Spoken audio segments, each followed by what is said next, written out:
confirmer, mesdames, messieurs, très heureuse de vous savoir nombreux et bienvenue à cette nouvelle session d'actualité. Le gouvernement congolais a pris des nouvelles mesures pour faire face à la pandémie de la Covid-19 après une réunion technique entre le chef de l'État, Félix-Antoine Tshisekedi Tshilombo, le Premier ministre Jean-Michel Sama Lukonde Kingé et les membres du comité multisectoriel de riposte contre la Covid-19. Quelques mesures ont été annoncées par le ministre des Médias et de la Communication, porte-parole du gouvernement, Patrick Mouyer. Suivez. Suite à une légère progression des cas de Covid-19 en République démocratique du Congo, à l'apparition du nouveau variant Omicron en Afrique australe et à la recrudescence de la pandémie dans plusieurs pays du monde, le président de la République, chef de l'État, Félix-Antoine Tshisekedi Tshilombo, a présidé hier samedi 4 décembre une réunion du comité multisectoriel de riposte élargie à la task force présidentielle. Au cours de cette réunion, une série de mesures a été prise. Ces dernières ont trois objectifs principaux. Limiter l'importation des cas infectés, limiter l'importation des variants dangereux, augmenter la couverture vaccinale dans les populations cibles. C'est ainsi que les mesures de prévention suivantes ont été mises à jour et renforcées. 1. Le port obligatoire et correct des masques dans tous les espaces publics, notamment les lieux de travail, les écoles, les lieux de culte, les commerces, les banques, les lieux de déroulement des activités sportives, les universités, les hôpitaux, les transports publics, les restaurants, les établissements d'hébergement et tous les édifices publics. 2. Le renforcement des dispositifs de contrôle et des préventions à chaque entrée d'un édifice public, impliquant la prise de la température corporelle, le lavage de mains à l'eau et au savon et ou l'application des gels hydroalcooliques. 3. Les stricts respects de la distanciation physique en tout lieu. 4. Pour tout accès au territoire national, l'obligation aux voyageurs de présenter à la frontière une attestation médicale du test Covid-19 PCR négatif réalisé en dehors 72 heures du départ dans les pays d'origine ou de provenance. 5. Pour tout accès sur le territoire national, les voyageurs doivent être soumis au test PCR Covid-19 et ou antigénique rapide réalisé par les services du ministère de la Santé publique, Hygiène et Prévention. Particulièrement pour les voyageurs en provenance de pays à haute circulation de Covid-19. Un test RT-PCR rapide réalisé aux frontières est strictement obligatoire. La stricte application du couvre-feu de 23 h à 4 h du matin est à renforcer. Autre chose à présent, mesdames, messieurs, les sportifs des différentes fédérations des arts martiaux et du boxe de la ville portière de Matadi étaient surpris agréablement le samedi 4 décembre dernier par la visite du docteur Guy Bandou qui est venu s'imprégner des conditions d'entraînement dans les soucis de promouvoir la jeunesse du Congo central. Un reportage signé Roger Missamou et bienvenue Tchoni. Profitant de son bref séjour dans la ville portière et montagneuse de Matadi, Dr Guy Bandou Ndungidi, promoteur de la chaîne d'hôpitaux médecins de nuit à Kinshasa, vice-président de la Chambre de commerce du Congo central et candidat aux prochaines élections des gouverneurs, a combiné avec la famille sportive matadienne plusieurs disciplines confondues, boxe, judo, karaté, kung-fu, jiu-jitsu et autres réunis au sein de l'école des arts martiaux au cours d'une séance d'entraînement à l'espace Chaudron dans la commune de Matadi. Ancien pratiquant des arts martiaux, Dr Guy Bandou porte dans sa jupe baissière plusieurs équipements sportifs dont il remet l'échantillon à la satisfaction des bénéficiaires. C'est un moment parce que les sportifs nous avons belé à moyen peut-être pour lesquels nous avons moyen à Sénaï mais va penser à bisoti mais vraiment à Roumeli Libanda à se penser à sport à judo parce que tous les sports donc vraiment c'est à féliciter.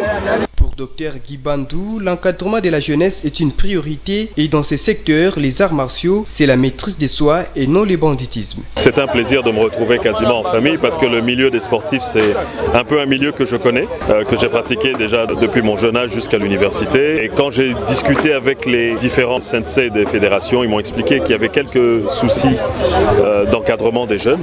On ne peut pas penser à développer un pays si on n'a pas pensé aux hommes. Et je pense que les arts martiaux m'ont formé et c'est un peu normal pour moi de venir voir dans quelles conditions les sportifs de Matadi s'entraînent. J'ai eu l'occasion moi-même de m'entraîner avec eux. J'ai vu les difficultés et c'était un réel plaisir de venir partager avec ces jeunes. C'est que les arts martiaux, ça vous donne une discipline. C'est une discipline de vie. Ça permet de se contrôler et d'avoir une bonne maîtrise de soi.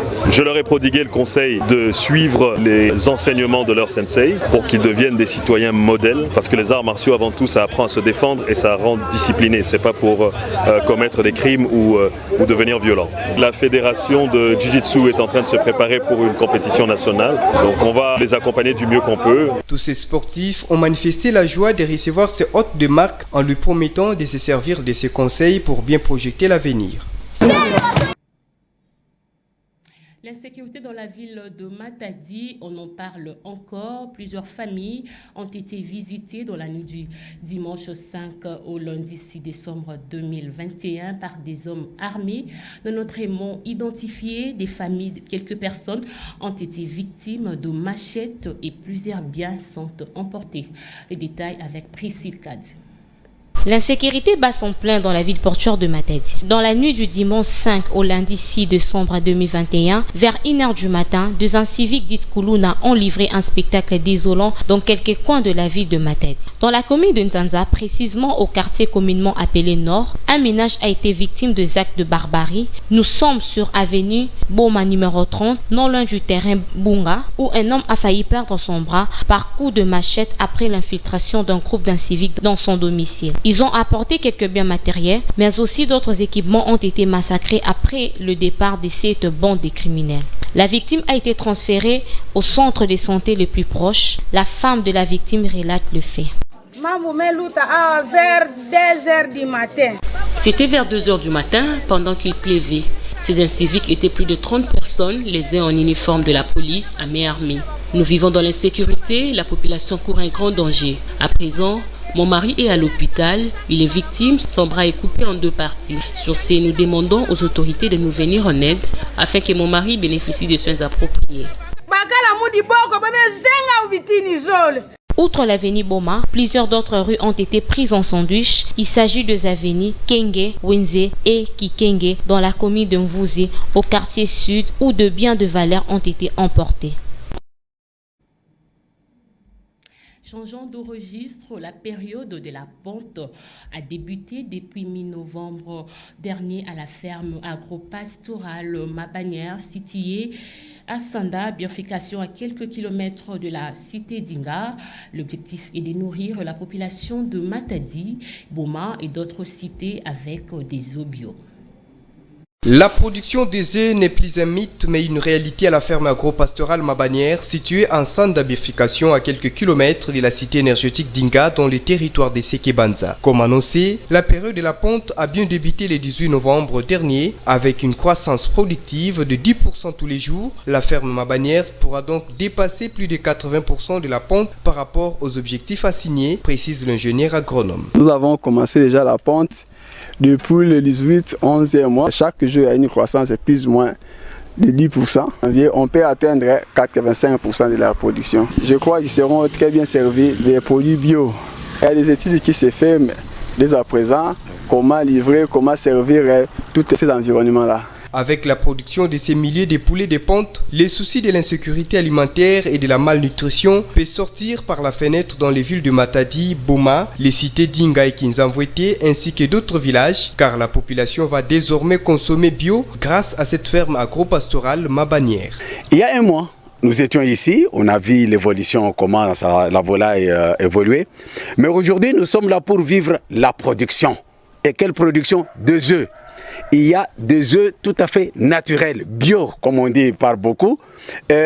Comme l'ingénieur venait de le dire, c'est une occasion pour la population de Matadi principalement, et puis le village, les villes environnantes comme Boma, Mwanda, qui peuvent aussi en avoir.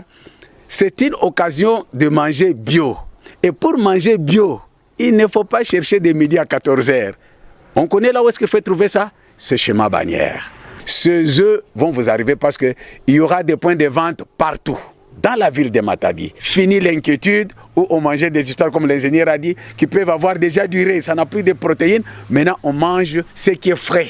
Nous vous informons et nous vous nourrissons. Vous savez que le chef de l'État a dit que tout le monde doit mettre la main à la pâte. Ma bannière met la main à la pâte, tel que nous sommes en train de le faire. Il y a les vivres qui arrivent, mais nous vous accompagnons avec les œufs. Au sujet de la politique de distribution de ces œufs, l'un des produits les plus riches en valeurs nutritives, des points de vente sont en cours d'installation dans les villes de Matadi, Boma et d'autres cités afin de permettre aux grossistes et à l'ensemble de la population de s'approvisionner sans pourtant rêver les cauchemars de l'importation. Le collectif, les responsables du collectif des médias, partenaires du gouvernement provincial du Congo central, ont déclenché ce lundi 6 décembre 2021 le processus de recouvrement des arriérés des factures entre 18 à 20 mois d'exécution.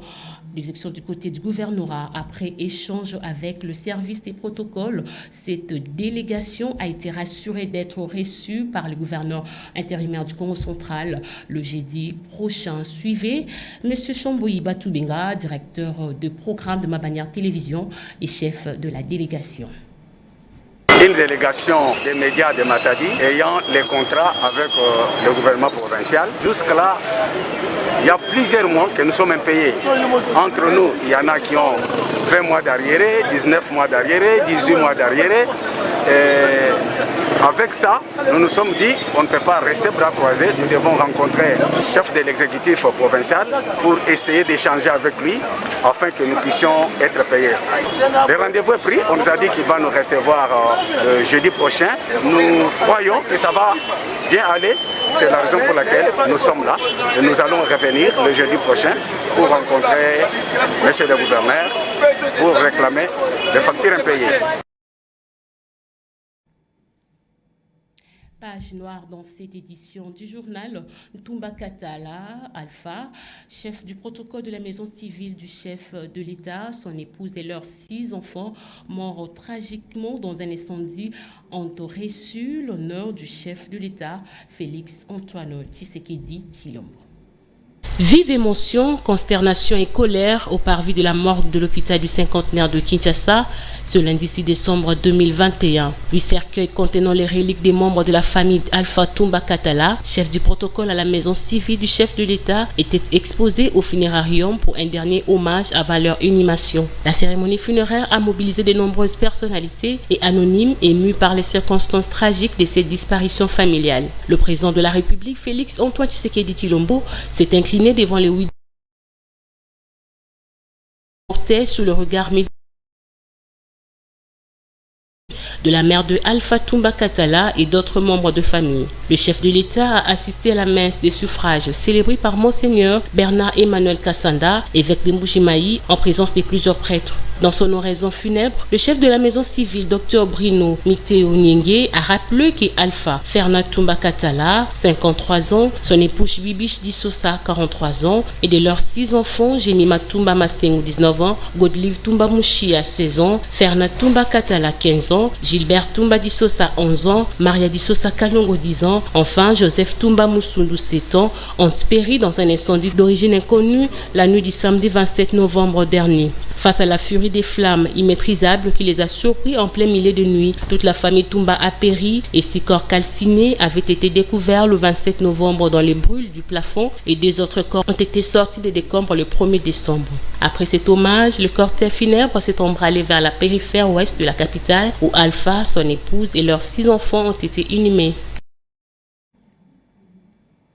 Au-delà de nos frontières, le Mali est de nouveau endeuillé par une attaque survenue dans les centres du pays. Des assaillants ont mitraillé un bus près de Bandiagara dans la région de Mopti. On compte au moins 30 morts. Les victimes sont toutes des civils qui voyageaient pour participer à une foire. TV5 Monde pour les détails. Une carcasse de ferraille entièrement calcinée, c'est tout ce qu'il reste de ce bus et de ses passagers. Ce vendredi, au moins 30 personnes, dont des femmes et des enfants, sont mortes après une attaque dans le centre du Mali. C'est le choc dans la zone, dans toute la commune. Parce que presque chaque village tout autour et hameau ont des parents qui ont été tués dans cet accident, dans cette attaque. Imaginez un peu ce que cela peut causer comme dégâts psychologiques sur ces populations déjà éprouvées par la crise. Selon un communiqué du gouvernement de la transition, il est 9 h quand des hommes en armes non identifiés tirent sur le véhicule avant de l'incendier.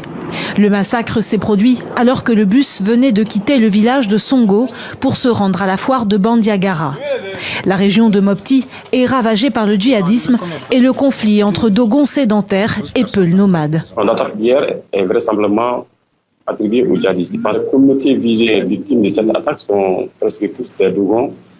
Généralement, ces attaques sont perpétrées par des hommes parlant Peul et tout ce qui laisse présager qu'il s'agit aussi des affrontements à connotation communautaire. Pour le moment, l'attaque n'a pas été revendiquée. Les autorités affirment que des renforts ont été déployés sur place et annoncent un deuil national de 3 jours.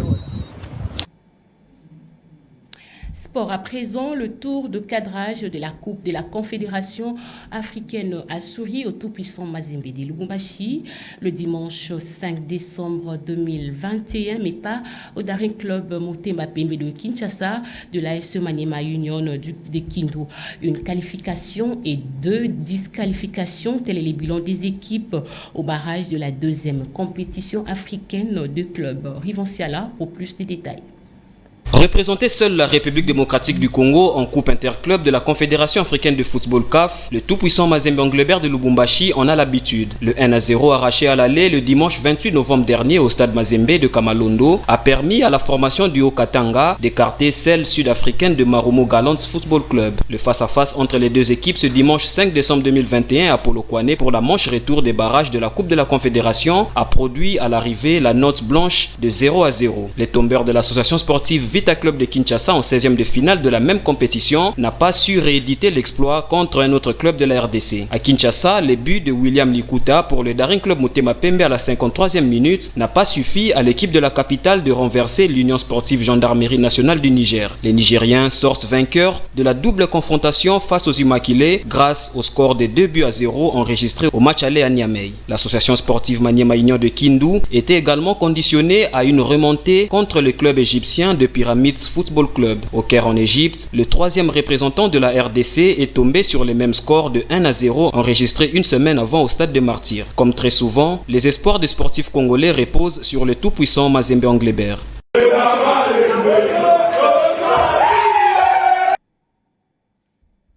Fin de cette session d'actualité, mesdames, messieurs. Merci de nous rester fidèles.